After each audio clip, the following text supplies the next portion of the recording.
Smith is a very, very respected member of the community. And she's a fortune teller. She's a pretty rich fortune teller, to be honest. In the city that she lives in, it's kind of like the little Saigon of Orange County, California.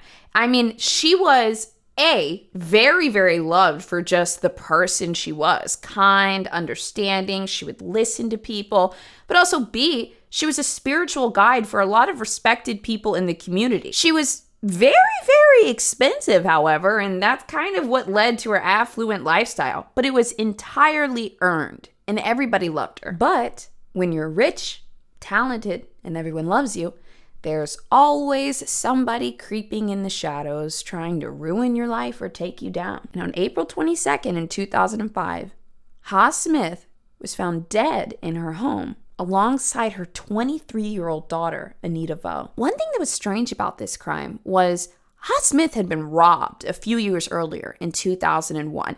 They had stolen over $370,000 worth of jewelry. She kept a lot of money in the house because she was a fortune teller and people usually paid her in cash. When she got robbed, she boarded up the house, she put bars everywhere. I mean, in a classy way, she was pretty well protected. So the authorities figured that this had to have been someone that knew them. There was no forced entry. After the murders, though, this person had doused their bodies in white paint. A couple suspects came to mind. Anita Vo's boyfriend, who had been desperately trying to get in touch with her after their breakup. Another one was one of her clients, Tanya, who had been angry with her over a few things, but she was a million miles away. And then the third person was a maintenance guy that had known Anita and Ha for over 8 years. And the day after the murders, they saw white paint all over his boots. All of these people seem to have very personal connections with Ha and Anita. But afterwards, somebody went on a shopping spree with their cards and burglarized the entire house. Investigators didn't know if this was a burglary or somebody closer. Folks, it's another sinister Saturday. Lately, I've been diving into cases of female killers. I just find their motives to be more interesting, the methods of the crime, the interrogation. I don't know what it is. I've looked at a lot of cases over the years, and female killers just always fascinate me. If you're interested in true crime, or if you're mostly interested in female killers, the trauma that led them to their violent acts, the path that led up to the crime itself, then come back every Saturday. I will be here. I will be here. If you haven't yet, subscribe to the channel. Don't miss a video. Also, do I ever introduce myself in videos? Y'all know how people in videos be saying like, hey guys, I'm Boz. Welcome back to my channel. Like, I literally never do that. I just get into the video. Somebody told me recently, like, Boz, you should be introducing yourself in videos. You should be introducing yourself to like the audience. I don't know, if I met you at a party, I'm just gonna start talking to you first, you know? I don't know. I don't want to seem like I'm just talking at you. Like, you can type in the comments, like you can respond. I read them and stuff. I don't know. I'm also just not good at introducing myself. I don't know what to tell you. I don't know. But I'm Boz. God, I just want to tell you the story. Half the reason I do this on this channel is because, probably like you, I've been reading true crime cases for decades. I have been fascinated by the psychology behind them. Like, how could somebody do something like this? And a few years ago, I had all these true crime stories and nobody to tell them to. So that's why I do this on this channel. I just want to share crazy stuff I've heard this week with you. Ha Smith was a single mom that came to the United States after escaping Vietnam during the time of communism with her 5-year-old daughter, Anita. She wanted a better life for her child because at the time they were literally living in jungles in Cambodia. And Ha said, I gotta get out of here.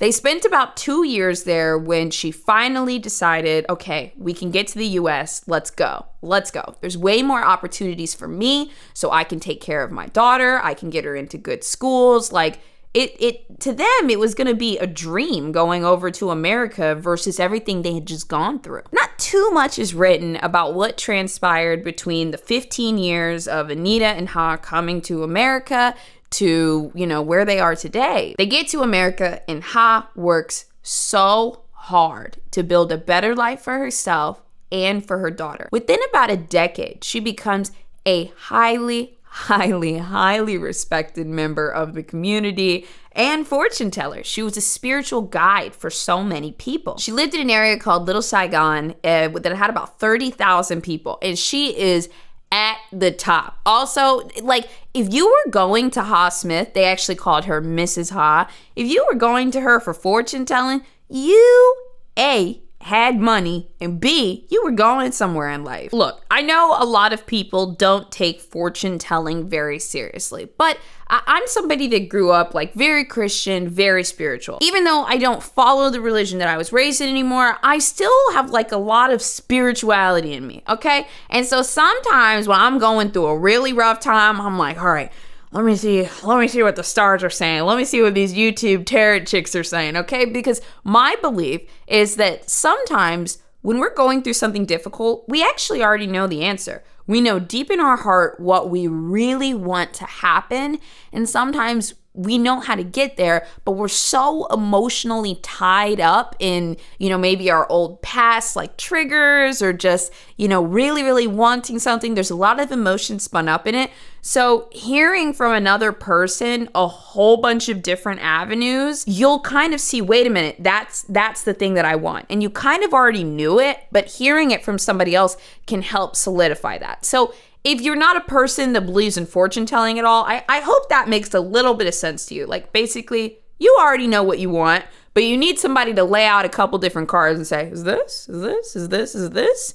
And you kind of cling on to one direction and they'll talk, a lot more about it. These people, fortune tellers, they're very empathetic. They're very in tune with you. And it can really be helpful when you're super, super lost in life. But another thing that Ha Smith did was love spells. Ha Smith's love spells were pretty expensive. Even back in the early 2000s, it might run you about $6,000. Now, the love spells, I don't really know how all of that works, but just so we're on the same page in this story, I think, something as simple as instilling confidence to somebody that this relationship is possible, you're meant for this, you're destined for it, it might make that person put their best foot forward. And then maybe it'll actually happen. She did fortune telling, palm reading, love spells. I mean, she was so popular that there were people all over the country that had heard about her, and they were desperate to hear what she had to say about their situation. She was very popular. And to a point, she started to really only take clients that she knew and really, really raise the prices. Ms. Ha was often paid entirely in cash. And remember I said some of her love spells might cost like $6,000? Well, for longer readings, she might charge $10,000, $15,000. And people were paying in cash. I know, first of all, they were paying it? Yes, Lord. And in cash? Absolutely. She had stockpiled hundreds of thousands of dollars hidden throughout her house. But she also didn't hesitate to spend nice things on handbags, Louis Vuitton, jewelry, anything she wanted, including her daughter's tuition. Because don't forget, Ha grew up in a very, very difficult situation. And she did anything and everything that she could to pull her and her daughter out of it. I mean, sure, is she charging a lot of money for the fortune tellings now? Is she buying all the luxurious things she wants? Yes. But I think she is the definition of someone that has earned it. So many people trusted her for her psychic advice because the things that she would say were going to happen, or the things that they needed to do, really happened. That's why people kept coming back. She was clearly in touch with something. Now, she worked really hard to afford nice things for herself. She also was pretty popular in the community because she was like the poster child of what a lot of women wanted to be. She was always seen with her luxurious handbags. She had her nice jewelry on. She was very like ladylike. She was just so, I can just picture it. I mean, have you guys ever seen somebody, like whether it was a guy or a girl, that just was the embodiment of what you want to be when you grow up? I've been saying that like even as an adult. Like I'll be seeing somebody at 25 and be like, man, I really want to be like them when I grow up. She was literally that woman. Everybody looked up to her. She was respected, loved, rich, poised, beautiful. But in her world, it wasn't all about her. It was actually all about her daughter. And that's how things had always been. That's what started this whole journey. Her daughter was her inspiration. So she took great care of her daughter, bought her a lot of nice things too, paid for her tuition, let her live at home. Her daughter meant so much to her, and she would do anything to protect her. One person that Ha really did not like was Anita's boyfriend. I mean, in the court records, they talk about how Ha was very upset one day when she caught Anita and her boyfriend in bed. Now, I'm not sure how old they were at the time because Anita and her boyfriend dated for about 6 years. And at the time of the murders, Anita was 23 years old. So they'd been together since high school. Regardless, Ha did not like this. It was under her roof. She loves her daughter. She really didn't like this guy to begin with. And it was disrespectful. How you gonna come into my house, hanging out with my daughter, and do this under my roof? To her, it just screamed disrespect. And she did not like him from that day. It created a lot of hostility between Anita, Ha, and her boyfriend. But she didn't care. She loved him. She really cared about him. They'd met in high school. They started dating all through college. And he was always there for her, even though it was a tumultuous relationship. Except when Anita had suspicions that he had started cheating. Even though she wasn't able to exactly prove it or catch him in the act, her hunch was enough. And she probably talked to her mom about it too, but Ha's a little biased at this point. But Anita comes to the decision and says, you know what? I'm going to break it off with him. I can't do this anymore. So after 6 long years, their relationship comes to an end. But he's not okay with this. He says he didn't cheat. He says, you're the woman for me. He says, you're the only person that I care about. I can't live without you. Another person that was pretty high on the suspect list was one of Ha Smith's clients because, honestly, she was a little weird. People always felt as though she came off as jealous of Ha. This lady's name is Tanya, and she would come to Ha for a very specific thing. See, in Vietnamese culture, it's very common for people to go for like love readings or consult on personal life matters and even business. So Tanya Nelson would often go to Ha Smith for business advice. She owned a lingerie store in Southern California, and she wanted her business to thrive even more. She'd been operating it since the late 90s, and she was doing it with her husband. It was doing pretty okay, but she wanted the life that Ha had. So even though there was kind of like this odd tension or jealousy, Ha was not intimidated because Tanya was showing up. She wasn't being too weird in her presence. She was paying the money, and she had good advice to give her. Tanya was a repeat customer. She really wanted her business to prosper, and she also had some personal life stuff that she was interested in too. Tanya trusted Ha. Everyone trusted Ha. One of the things that she was known for was having very strong morals. Because even though she was kind of able to make things happen, instill the confidence in people for them to move forward and get the life that they wanted, she would never put anything in place that would harm another person, even if her customer really wanted it. So people trusted her. Tanya trusted her. I mean, the amount of clients she had daily paying thousands of dollars, this woman was very talented. One of the big things that Tanya Nelson wanted consulting on was how to make her business thrive. Things had kind of slowed down in Southern California, and she suggested North Carolina. Tanya did. Honestly, I don't know what she thought because I'm thinking about a laundry store somewhere near San Diego in the late 90s. It's probably popping. It just seems like it makes a little more sense out there. If you go to North Carolina, I'm sure there's a lot less lingerie stores, but as a person from Southern Virginia, we had about maybe one lingerie store within 100 miles. And we, look, in Virginia, we ain't thinking about being sexy. For who? For who? It's not top of mind. And North Carolina is a little similar to Southern Virginia. I just don't see this doing that well. But Ha was a great businesswoman. Tanya Nelson was eating up everything she said. So when Tanya brings up North Carolina, Ha's like, I guess, yeah, you would have a little less competition because there were a lot of lingerie stores around, California where they lived. So, yeah, North Carolina. Ha kind of thinks about this. She thinks about the positives and the negatives, and she's giving her advice, and she's like, I support this. This is why I support it. I think it's a good idea because of this. Here's what you could possibly face as a risk. But overall, the positives seem a little more likely. Get out there. Go to North Carolina. I mean, it seems strange, right? That somebody would move all the way across the country for their lingerie business because a fortune teller that was highly respected advised them to.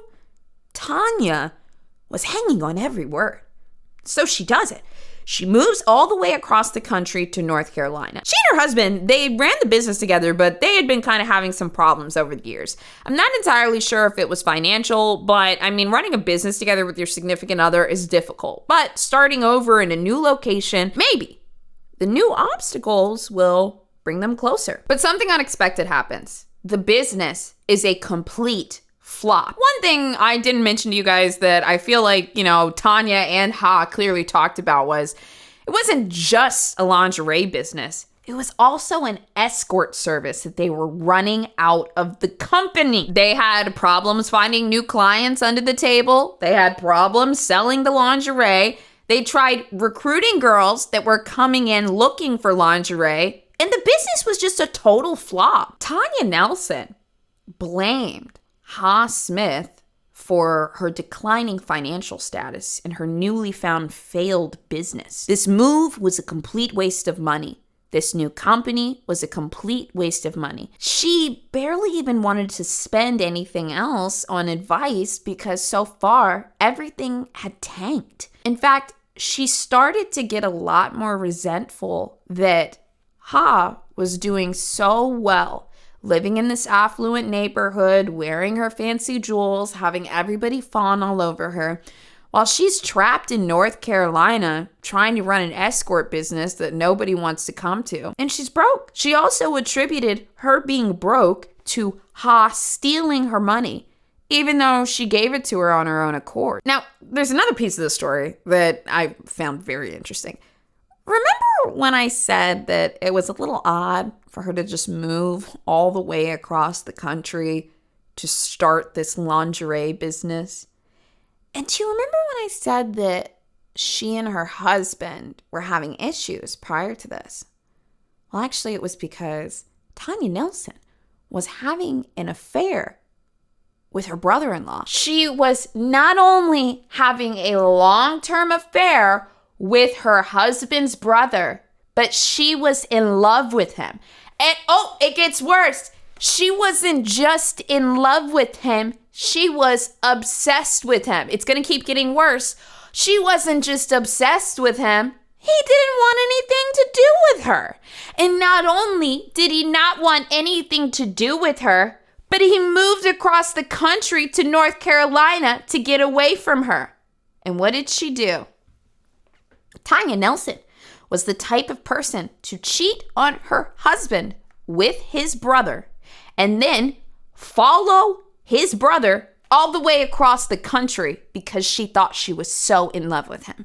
So Tanya wasn't just spending money on business advice. She was also trying to get Ha Smith to cast love spells on him.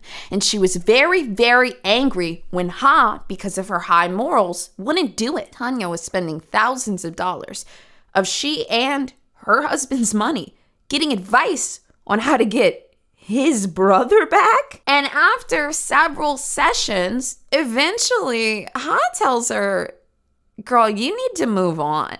It's weird, it's unfaithful, and I will not be participating. I would assume that Tanya felt a little bit judged as well when Ha Smith told her, go away. This is also why she was so resentful about how much money she had spent. It was in the tens of thousands of dollars. She either wanted this relationship to work so she could leave her husband for his brother, or she wanted her fucking money back. She was over listening to Ha Smith's advice, and she decided to take things into her own hands.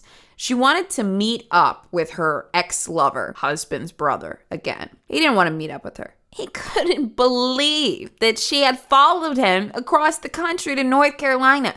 And And on top of that, he had a new girlfriend. After Tanya badgering him over and over and over again to meet, he finally says, okay, all right, let's meet somewhere in public, somewhere in a parking lot. And what he didn't tell her was he was bringing his new girlfriend. Look, I get it, because if I was a new girlfriend, I'd be like, I need to go too, because we need to show this crazy bitch what's up. And like, I say that, but like, you really don't, sometimes you don't know how crazy the ex is, okay? You really don't know. Well, when Tanya sees them together and also sees that he doesn't want to work things out, she had high hopes, like, oh, he's actually seeing me. Well, maybe I can convince him, to move forward with something.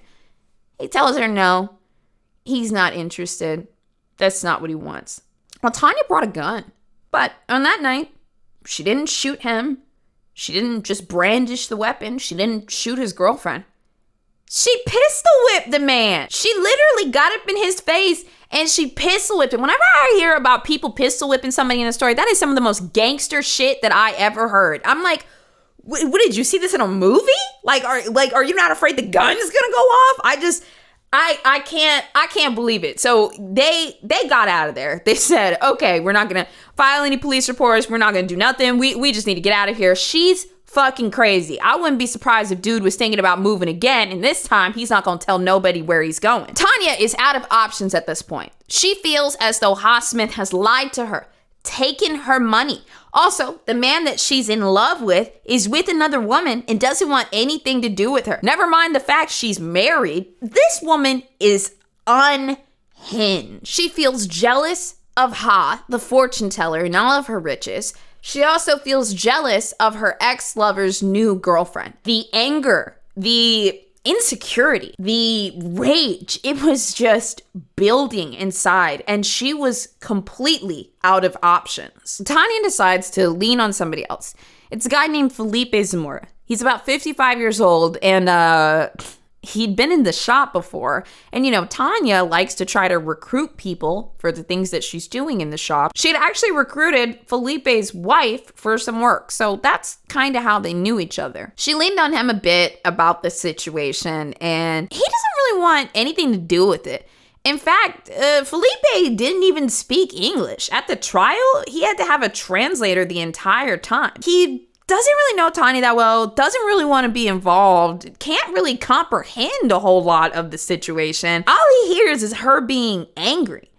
And him not being receptive to her problems, I think, made her feel even more upset. One thing that Tanya knew about him was, even though he was married and had children, he was leading a little bit of a double life. Felipe was in the closet, and he was sometimes having relationships with different guys that he liked. And Tanya knew this. Now, Tanya, in one way, used this against him in a very sick way. And she tells Felipe, I need you to help me. I need you to help me kill this lady that owes this money to me. And if you don't do it, I'm going to out you as a homosexual. And also, if you do it, then I will find you guys that you like that you can be with. Now, I don't know how Felipe felt about all of this as a whole. I will say later at the trial, he was incredibly tearful. He seemed very sad and very taken advantage of that all of this had happened. Through intimidation, he agrees, and that is when Tanya comes up with the plan. Even though they're in North Carolina, they plan to fly all the way out to Orange County to Ha Smith's house for a fortune telling. She knows her pretty well. She agrees.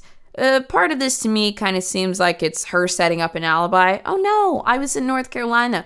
This is in the early 2000s when people thought that you couldn't track anything. Like, of course we have footage of you at the airport. Of course we can see that you booked the flight at this time. But she thinks she's smart. On April 21st, 2005, Zamora and Nelson head all the way to Orange County to have a reading by Ha Smith.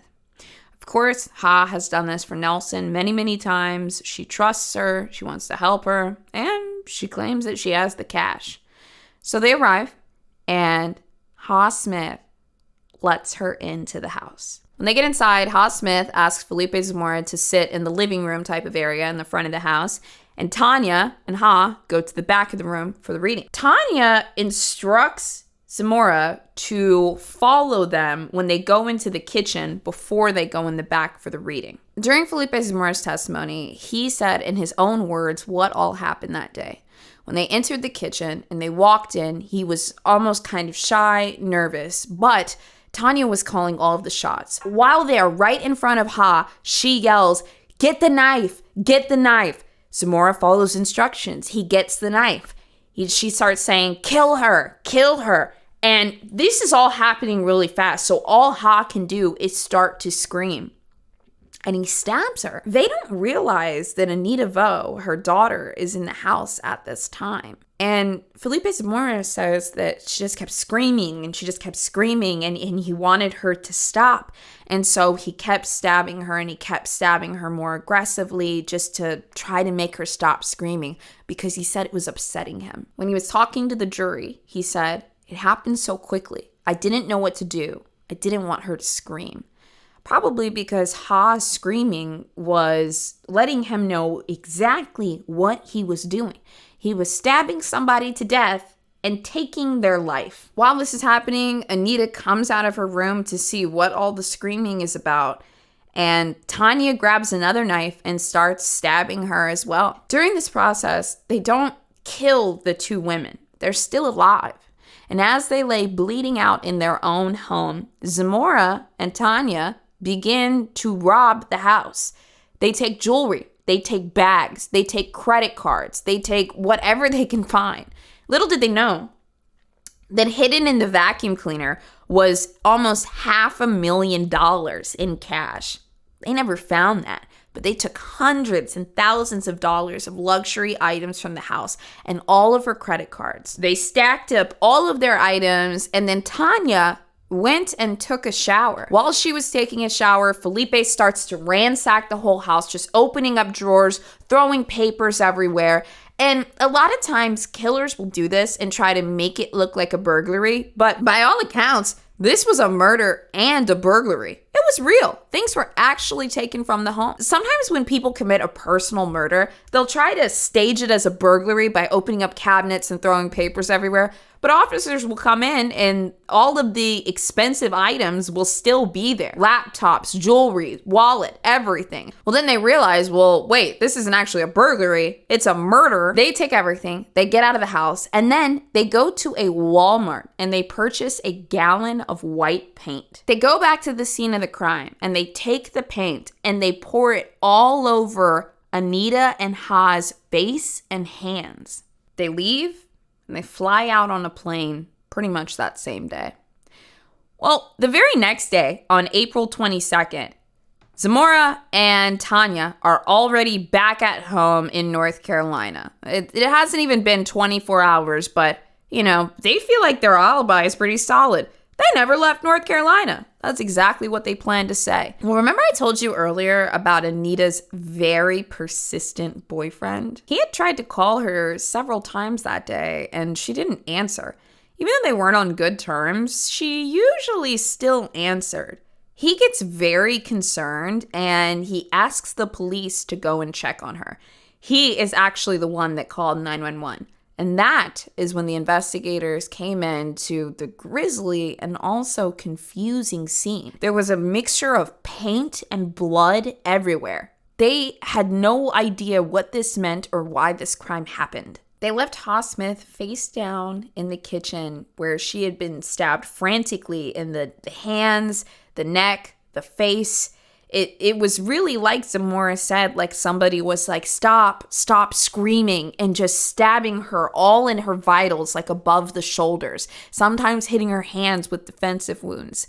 And then Anita was coming out of a room where her head was just barely outside of the door, covered in blood, covered in paint, with the same injuries that her mom had. They were both stabbed about 15 to 20 times. And like I said, these were not immediate killer wounds.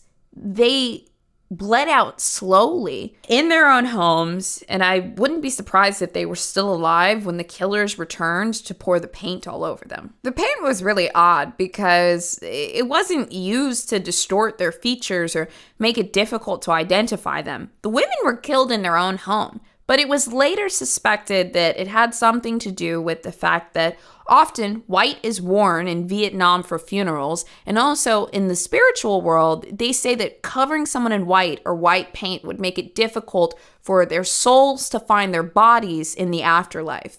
In a way, this is incredibly malicious in life and in death. Tanya Nelson wanted them to have absolutely no peace. Anita's ex-boyfriend was questioned by police right away. They had a weird history together. People knew that he had been pursuing her for a while. And also, he's the one that called 911. They also investigated the handyman because he had white paint on his boots. He also had strange cuts on his hands. And he had a spare key that led to their house. However, they tested the paint on his boots and they realized it wasn't the same paint. Couldn't have been him. The big lead comes in when Ha Smith's credit cards start getting used. I mean, these cards were being used on shopping sprees. They were used on a flight to Orange County. And also, they were used on a hotel. Now, when somebody's credit card gets stolen and investigators are trying to figure out who committed the crime, they don't freeze the credit card because they want to see where they're spending it, what time, and then check the security cameras. Well, lucky for them, of course, it was Tanya Nelson using the cards. And when she used Ha Smith's card to book a hotel room, she put the hotel room under her name, used Ha's card, and then put the hotel under Tanya Nelson. As soon as they figure out that she's booked this hotel, they still take a slow approach to arresting her. When the investigators knew her name, they bought tickets to get on her flight and sat right behind her on the plane, trying to see if she might talk about anything or say something about the case. They followed her for 3 days while she went on a high-end spending spree, collecting more information, showing more of her malice, using Ha Smith's card, and then they finally arrested her. On May 30th, 2005, they arrested her inside of the hotel, and that's when they found so many of Ha's personal belongings, her credit cards, her jewelry, her identification cards. She was carrying all of this stuff with her. When they took her to the station and started interrogating her, Tanya immediately refused to speak to anybody without her attorney present. But behind the scenes, they were already collecting a few more clues. Back at home, they found Tanya Nelson's calendar, and something was really strange. On the day of the murders, Tanya had written on her calendar the words, "horrible sin." On top of that, they looked at more of her spending records on her own credit card, and they found that a plane ticket had been purchased from North Carolina to Orange County, not only for her, but for a guy named Felipe Zamora. They arrested him on June 1st, 2005, and he was riddled with so much guilt, he didn't know what to do. He didn't want to be involved in this in the first place. I mean, not to let him off easy from the crime. He was the first person to stab Ha practically to death. He still did it. But he could not handle the 5.5-hour interrogation, and he slowly started to give investigators all of the information that he had. At the scene of the crime, somebody had left a bloodied footprint in the house. It didn't match Anita's ex-boyfriend. It didn't match the handyman's, but it did perfectly match Zamora's footprint. Also, they found his DNA on the knife that was used in the stabbing. At the trial, Felipe Zamora testified against Tanya Nelson. Obviously. I mean, they both committed the crime, but as you guys know, especially if you've watched a lot of the true crime cases, the person that orchestrated the murder always gets the harshest sentence. Sometimes people will plan a murder, and even though they don't actually physically commit the act, they just bring other people into it. We are of the opinion that if this person didn't plan this or bring these people into it, then the murder would not have happened. These people would still be alive. Felipe Zamora would not have flown to Orange County and murdered Ha Smith and Anita Vo if it wasn't for Tanya Nelson. After 1 day of deliberating, the jury came back and they recommended death for Tanya Nelson. In Felipe's trial, he pled guilty to 2 counts of murder, and he was given 27 years, also in exchange for his testimony against Tanya, because he knew everything. The judge agreed with the jury, and he sentenced Tanya Nelson to death in 2010. She still sits on death row to this day.